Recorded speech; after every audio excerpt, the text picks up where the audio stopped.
Assalamualaikum warahmatullahi wabarakatuh. Nama diberi Zawiyah binti Narawi, nombor bateri 046789, dan insya-Allah pada hari ini saya akan memberi sedikit tazkirah ringkas yang bertajuk sedekah. Jadi sebelum kita pergi lebih lanjut, saya akan kenalkanlah dulu apa yang dimaksudkan dengan sedekah.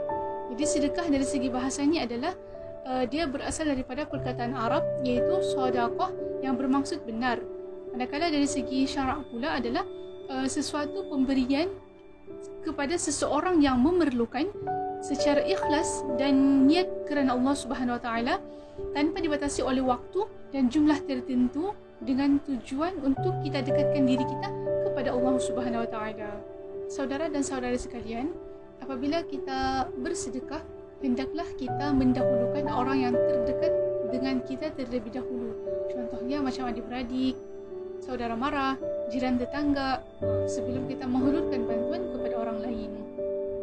Dan ada dikatakan dalam hadis Rasulullah SAW yang diriwayatkan oleh Imam Ahmad, yang mana antara lainnya menyusun tentang keutamaan bersedekah, iaitu yang pertama kepada diri sendiri. Contohnya kita perbanyakkan baca Quran dan niatkan bacaan tersebut untuk diri kita sendiri. Seterusnya perbanyakkan juga solawat, zikir dan sebagainya. Seterusnya kepada isteri, anak, orang gaji. Dalam konteks ni dia menunjukkan bahawa kita perlu utamakan bersedekah ni terutamanya dalam keluarga kita sendiri, dalam rumah kita sendiri. Dan jika masih ada rezeki lebih, baru kita sedekahkan kepada orang lain. Di sini suka saya ingatkan bahawa konsep sedekah ini luas. Dia bukan sahaja dari kewangan semata-mata, tapi juga mungkin boleh melibatkan dari segi fizikal, iaitu dengan kita mudahkan kerja seseorang. Contohnya macam kita membantu orang angkat benda-benda yang berat, dan kita menyingkirkan buang-buang benda yang boleh menghalang di jalan raya. Contohnya macam dahan pokok ataupun ranting pokok, paku ataupun duri dan sebagainya.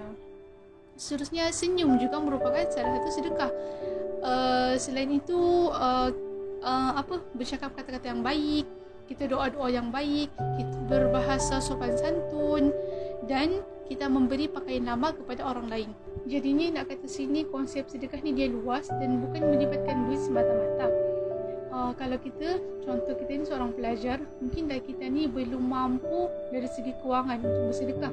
Tapi ini tidak bermaksud kita tidak boleh bersedekah, kan? Sebab apa? Sebab sedekah tu, konsep sedekah tu sendiri luas. Dia ada banyak syarat. Contohlah macam sekarang ni musim PKPB, kan, Perintah Kawalan Pergerakan Bersyarat. Yang mana kita faham PKPB ni dia sebenarnya menyukarkan masyarakat Malaysia untuk keluar bekerja, terutamanya kepada orang yang bekerja sendiri. Sedangkan hasil pendapatan sehari-hari itu adalah punca rezeki dia untuk menyara hidup dia, menyara keluarga dia. Jadi kita sebagai pelajar mungkinlah tidak mampu dari segi kewangan, kan, sedekah dari segi kewangan. Jadi apa yang kita mampu, kita boleh mendoakan, kita doakan yang baik-baik supaya ada insan di luar sana ataupun agensi NGO yang prihatin supaya datang membantu dan memberi sumbangan kepada golongan-golongan yang terlibat. Jadi poin saya yang terakhir adalah saya akan sebutkan sedikit tentang kelebihan-kelebihan bersedekah. Dia ada banyak, tapi saya akan sebutkan 3 sahaja daripadanya. Jadi yang pertama adalah kelebihan bersedekah ni dia dapat memperkuatkan keimanan kita dan mendekatkan diri kita kepada Allah Subhanahu Wa Taala. Sebab bila kita bersedekah dengan niat untuk beribadah kepada Allah, pasti Allah akan menambahkan keimanan kita terhadap Allah. Dan seterusnya, dengan bersedekah ni juga kita dapat mendekatkan diri kita kepada Allah Subhanahu Wa Taala, sebab Allah sangat sayang kepada hamba-Nya yang suka memberi dan bersedekah. Jadi kelebihan yang kedua adalah dia dapat terhindar daripada sifat ketekut, dan bagi saya ini sangat jauh dengan umat Islam sendiri. Sebab apa? Sebab dalam Islam sendiri kita ada kewajipan yang wajib dilaksanakan, iaitu mengeluarkan zakat. Yang mana mengeluarkan zakat ni adalah sebahagian daripada sedekah, sebab dia akan disedekahkan kepada 7 golongan yang terlibat lah.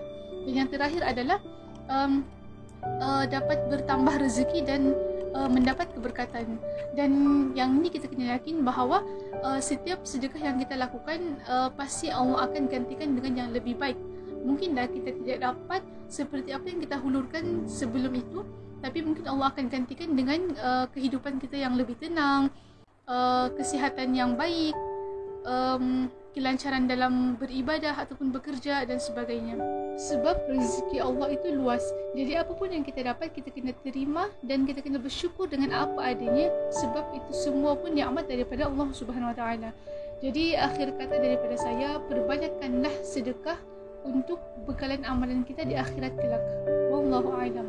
Assalamualaikum warahmatullahi wabarakatuh.